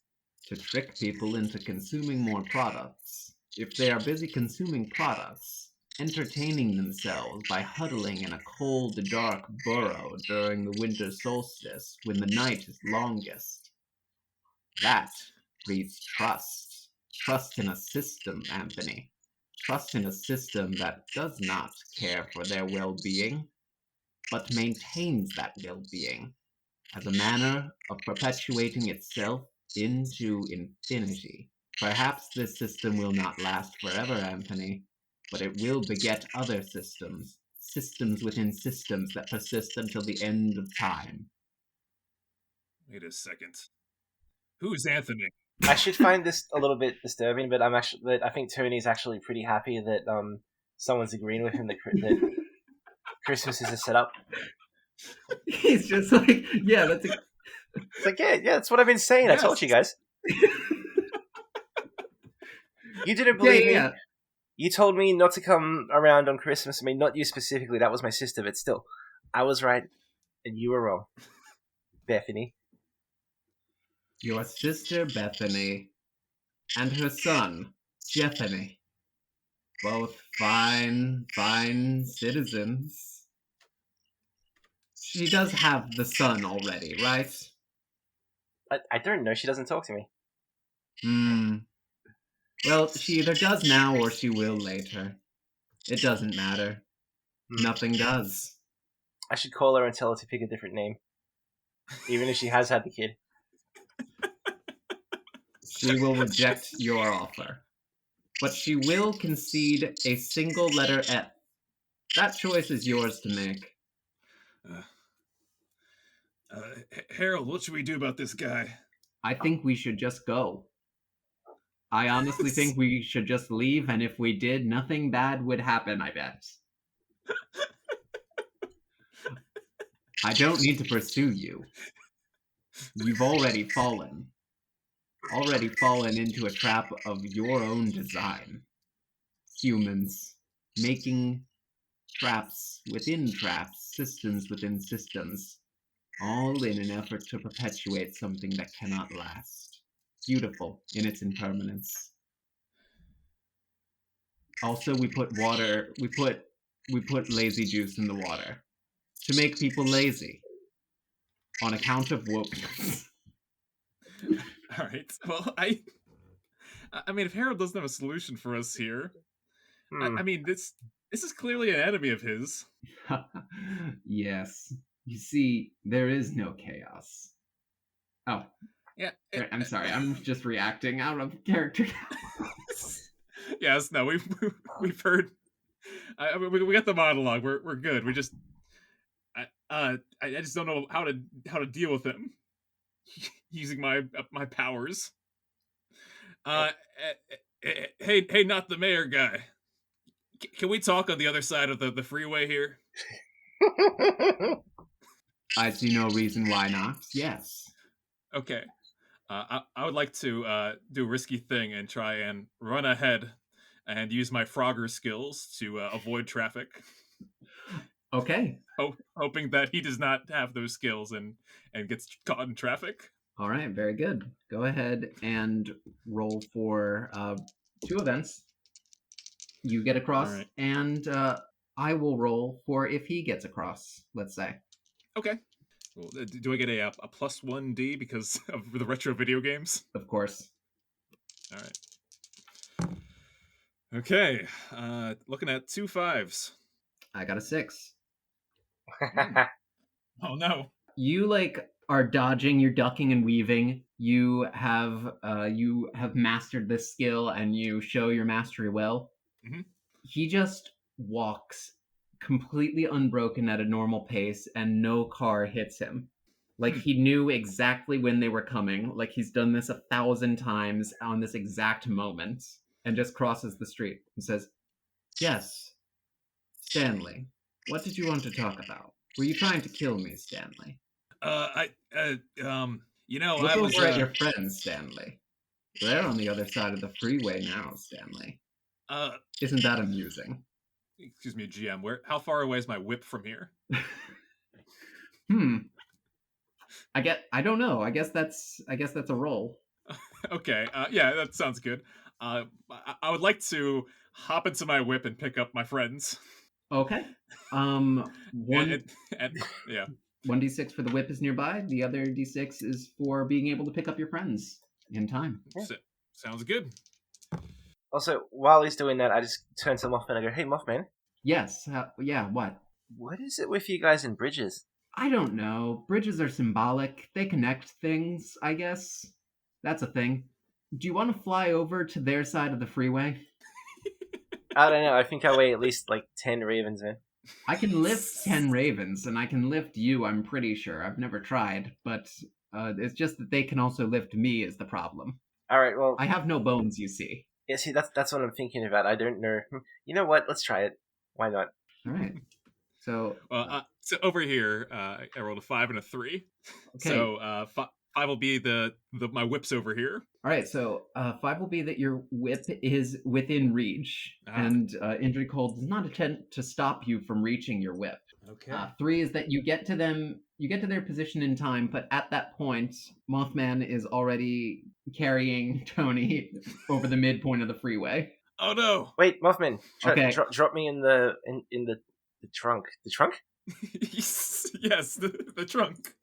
Okay.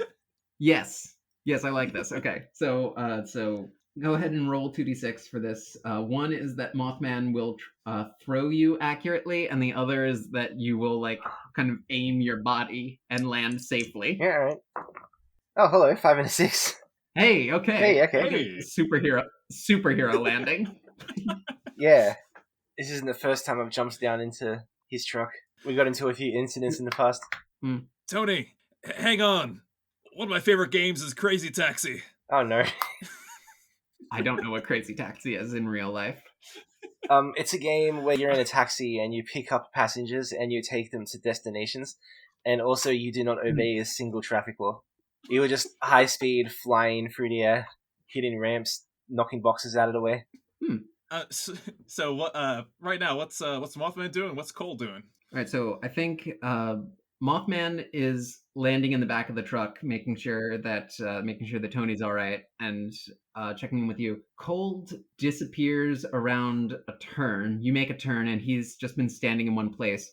As you drive a bit further down, on the other side of the street, you see him just standing there, waving and still smiling. Just kind of giving you a little salute as you drive away. Okay, Mothman, what's gonna happen next? Okay, so all I know about this Injured Cold guy is that he apparently works for some kind of government agency, I think. Okay. They seem to be in charge of supernatural sort of happenings. A lot of covering things up. And I don't know that they are the Men in Black, but I have seen that movie, and it's not wrong. It's a good movie. It's a really funny movie. It's a funny movie, and it's just well made. Yeah. I love the effects. Yep, effects are good. Like, just the storytelling is solid. It does a hero's journey in a way that isn't too obnoxious, you know? The guy that's like a bug on the inside, like that's like one of the best performances I've ever seen. Oh, man. Yeah. Have you seen the new one, Mothman? Just getting a bit distracted here. I've not. The one with Chris Hemsworth? Yeah. Yeah, no. And who's the other one? Tessa Thompson. Yes, that's right. Yeah. That's right.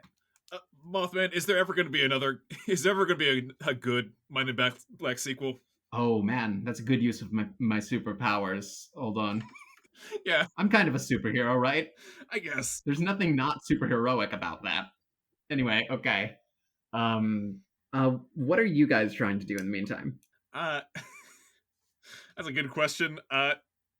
Injured Cold, I feel like it'd be difficult for me to drive in a circle and hit him.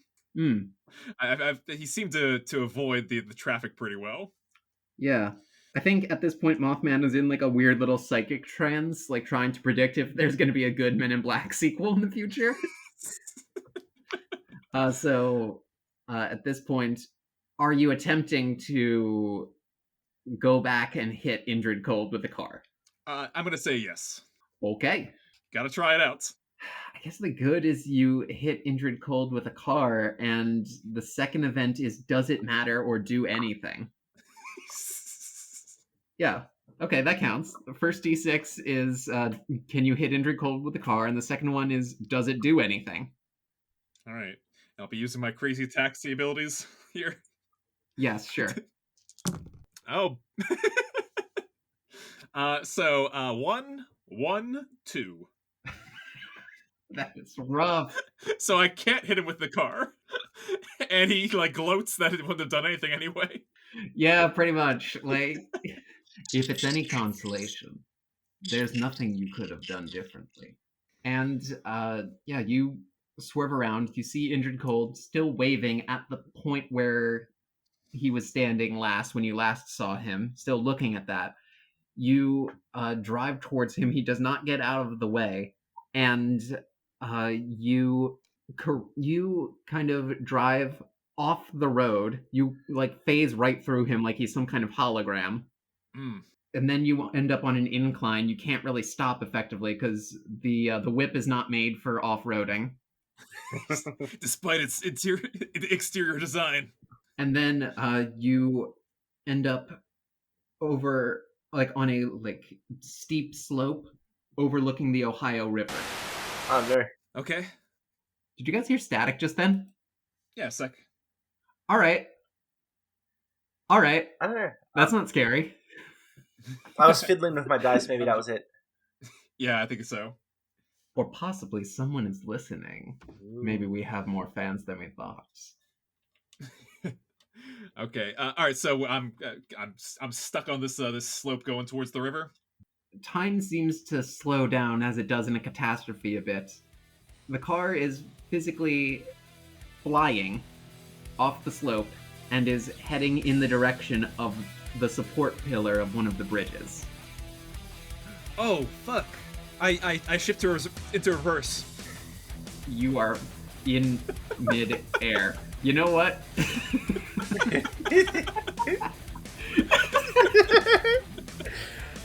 It's worth trying. I know I'm in midair, but you know it's a good reflex to have, I think. Okay, you throw the car into reverse. The wheels spin backwards. The wheels spin, and yet nothing moves. All right, so I throw it to Tony. Tony, what do we do? We're gonna be the cause of the accident. The causality loop's gonna close. Oh man, jeez. What can we do when we're already in midair? I don't think Mothman has any useful powers here, unless he's way better at lifting stuff than I thought. He's still in the zone right now. He's still trying to predict if there's going to be a good Men in Black sequel in the future. Tony, the only thing that can save us at this point is Santa's sleighs flying by at the right moment. You have to believe in Santa, Tony. You have to embrace the Christmas spirit. Holy shit! Holy shit!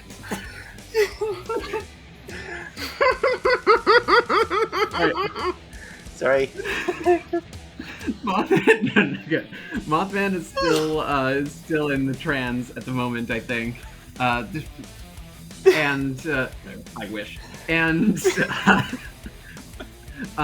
so give me 2d6. One for if you can believe in Santa, and the second is for if you want to believe. All right. I'm gonna use the black dice. This seems appropriate. Yeah, this is the big one. It's like a Christmas flashback, I guess. I don't know. What would it be? Wait, you know what? Hang on. So there's a. One of your skills is Scrooge. Yeah, basically. Right? Should I add a die for that? I think you should add a die to that, because what is the skill of a Scrooge if not learning about the true meaning of Christmas at the end of the movie? I think that's accurate. Alright, huh. Whoop. Alright, I'm gonna roll my dice. Yeah, here we go. 2 4s and a 1. Okay. 4, 4. Where do you want to put those? Well, Do you believe in Santa, and do you want to? I guess I'd have to put the 4s into those. What would that mean? Let's see. The good thing partly happens. For a split moment, you do believe in Santa. For a second? Sorry, this is so silly. I love it. Okay, so maybe. Well, first, obviously, you got to have a Christmas flashback. But what would the Christmas flashback be? Ooh, I like it. Well, we've learned about your sister through context clues. I'm debating. Yeah, I'm debating keeping it simple, and also, I've got the video "Christmas Demolition" stuck in my head, which is about a guy who wants to kill Santa because he hates him, and then like his Christmas flashback is just, look what Santa got you for Christmas, like his dad saying that, and he like runs down to the tree and it's empty, and his dad is like, it's nothing. So I'm just thinking, maybe he got coal and his sister got like a really nice present like that year. It was like the best present. Oh. And he got like a piece. He got a lump of coal. He got an actual lump of coal, which no one thought could happen. Yeah, it's supposed to be impossible. So he turned into a Christmas Scrooge. Someone had to have given me that coal, so maybe it was Santa. You know what? Who would judge and give a child such a reward any more than actual Santa? That was a dick move by Santa, honestly. Like, here's me. He better come down here. Santa is real and I hate him. Yeah, Santa is real. And, like, fuck that guy. So he owes it's me like you believe a favor. You believe that Santa's real and you want to crash the car into him. Oh no, that's even better. Is my like success at a costing here ruining Christmas? Well, listen, we'll get there in a moment. Allie, what is the result? The result is Men in Black 5 is gonna be so good. And the car strikes the bridge support. In the moment, everything feels fine. Everything feels like you have somehow not been injured by that impact. But, Paul, I imagine you're sitting shotgun. You're sitting in like the passenger's side. Yeah, if I could crawl from like the back to the passenger side, I would. Okay, so a couple things happen. Your window shatters. Yeah. The side mirror comes off, and the glove compartment pops open. Yeah. And the car carves out a bit of it, like just grazes the edge of the pillar, right? And like it takes out this little chunk of like stone. Inside the glove compartment is exactly the right size piece of coal you need. Oh no. to fix it? Yeah.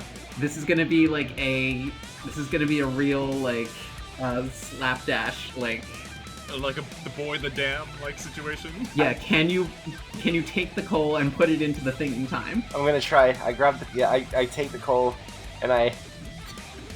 So is this just 2d6? Yeah. Okay. The good thing that happens is you support the bridge. The second thing that happens is I guess what happens to the car. Yeah. Oh, a 5 and a 1, so No! I'm gonna put the 5 in whip. supporting the bridge, unfortunately. I think the car's in the river. Okay, so the bridge kind of like buckles a bit, but the coal kind of just like glows a bit with like a warm yellow light. There's like a scent of peppermint in the air, and you just hear distantly, oh, you've been a good boy after all. And that's the last thing you hear before you plunge into the freezing Ohio River. There's some... No, not the whip. I'm afraid, Adam, that your whip may not be long for this world. So we're just sitting inside it as like it sinks or whatever? Yeah. Well, Mythbusters proved that we shouldn't open the doors We should roll down the windows first, and then... One of the windows is shattered. Oh. He rolled a 1. Yeah, so I think, I'm sitting here. I'm just sitting here going, feels like he could have pulled this out of his sleeve if that was Santa. As you strike the water, you lose consciousness. You lose consciousness, and you have a stroke. Apparently, you lose consciousness. I know. Okay. And you wake up on the bank of the river. The sun is rising, and Mothman is just like shaking the water off of his wings and kind of just staring down at you both. Yeah. Mothman, did you save the whip? Merry Christmas.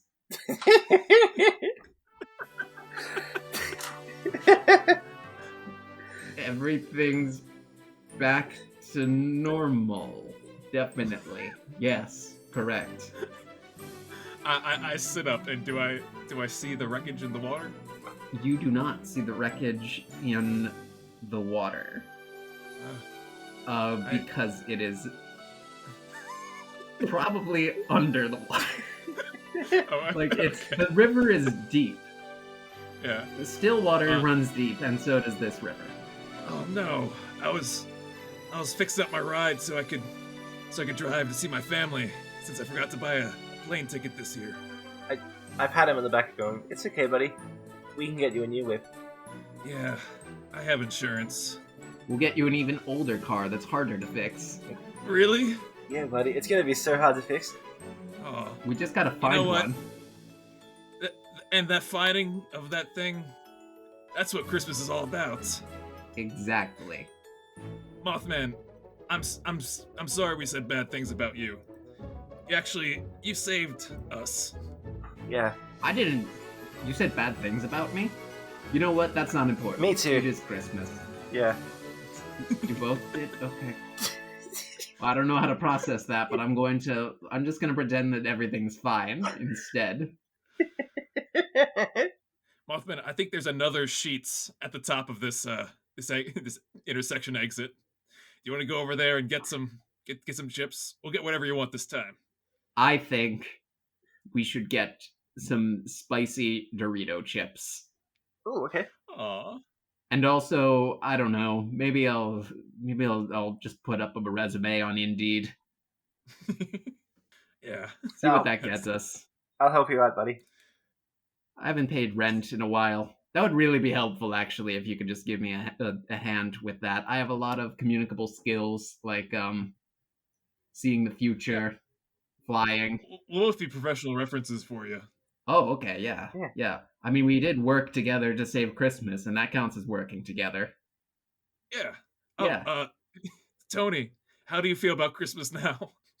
That was a lot to process. I think I feel good. I mean, it's the end of the movie, so it's got to be like, I could get used to Christmas. Yeah. I should call my sister and her stupid kid and wish him a Merry Christmas. They already know, Anthony.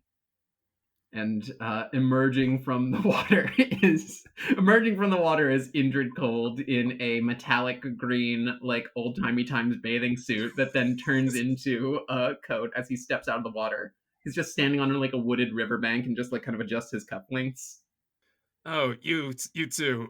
Do you want to get chips, Mr. Cold? It's worth a shot. Wow. I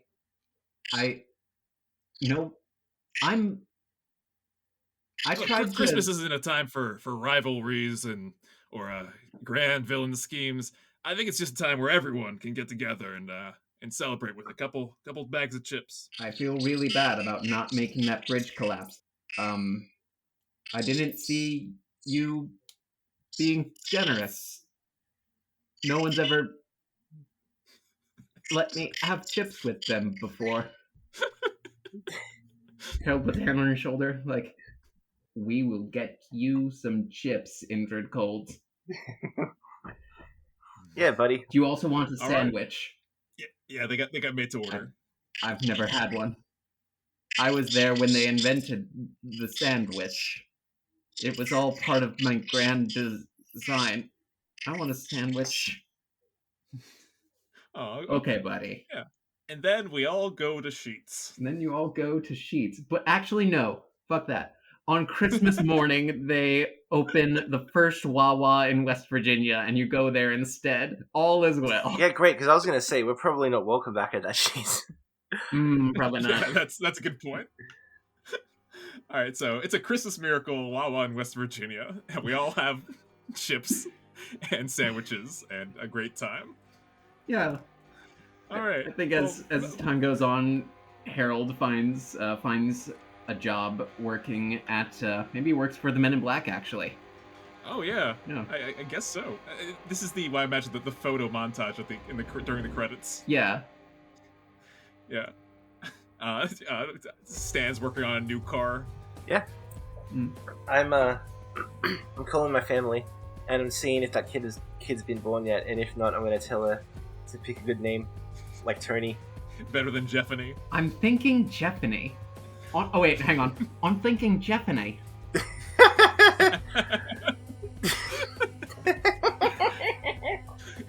Classic Australian name. A traditional Australian name, isn't it? Isn't it? That's not even right. That's like That's more like UK anyway. It is. Yeah. I'm thinking about naming him Jeffany after that guy that made armor out of a bunch of pots and pans or whatever. What is that? Was that South Africa? I don't even know, man. I got the Ned Kelly reference. That's Australian enough for me. Injured Cold and Harold start dating. Definitely. I like that. Yeah. Yeah. No. It's a happy time. It's had my all. So I mean, that's Mothman Saves Christmas, ain't it? That's Mothman Saves Christmas. We did it. All right. Good job. All right. Well, so I want to say that. First of all, thank you very much, Allie, for GMing this. You're welcome. Yeah, this was great. Yeah, fun adventure. Glad you had fun. This was great. Thank you. Yeah. Paul, where can our listeners find more of you? Let's see. I'm on Twitter at Etin64, like ETTIN. Mm-hmm. You can find my games at just etin.itch.io, or you can just look up Weird Age games. You have some wonderful single-page RPGs like this one. Yeah. There as well. The one that I didn't get I only sort of got a reference into was I forget what the expletive quote unquote is, but it's like, oh dang, my extraterrestrial neighbor is a conspiracy guy. Yeah, that's the third one. Yeah. We're treating it as like a trilogy. Yeah, so the Bigfoot one is you go on a road trip to get your car back from Bigfoot, and then this one is the opposite problem where Mothman's come to your house and he won't leave. And then the third one is just kind of like in the middle of those, where your neighbor is an alien, and you're not trying to get him to leave or go or catch up with him or anything like that. Just which it happens. It's great. Okay. Nice. Yeah. I kind of was going for that with Injured Cold, where I think he was in the mayor's office trying to learn about the machinations of these walking apes that I've seen come from the loam, and I will watch go back to it. Yeah. Allie, do you think we should do a final rating place for Harold the Mothman? For Harold the Mothman, for Mothman in general, it's got to be 10 out of 10. This is one of the monsters we've been being precious about. We've been on the air for about 3 years now, and we've never done Mothman. And this is tis the season, right? Yeah. No, Mothman as a monster is just, it's such a weird mix and mash. It's what you want from a monster. It's a totally out of the blue, but really, really thematic. I like the fortune telling. I like the setting is just very very inspired. I think the application of this game is fun. It's 9 out of 10 for me. Paul, do you have a final rating place for the monster of the week? I'm gonna give him a 9 because he's a terrible roommate, but everything about him is great. Other than that, very good call. Yeah, they're very nice. We gotta have you back on for a regular episode, I think. Yeah. Well, we'd love to talk to you again. We had a blast playing games. We don't always play games, in case you were wondering. That's okay. I figured. Yeah, I like the sound of that. All right, awesome. Well, we'd like thank you everyone for listening to us today and across the year. We'll be back in 2024 with more Finding Monster Right. Merry Christmas, happy holidays, podcast us, everyone. Podcast.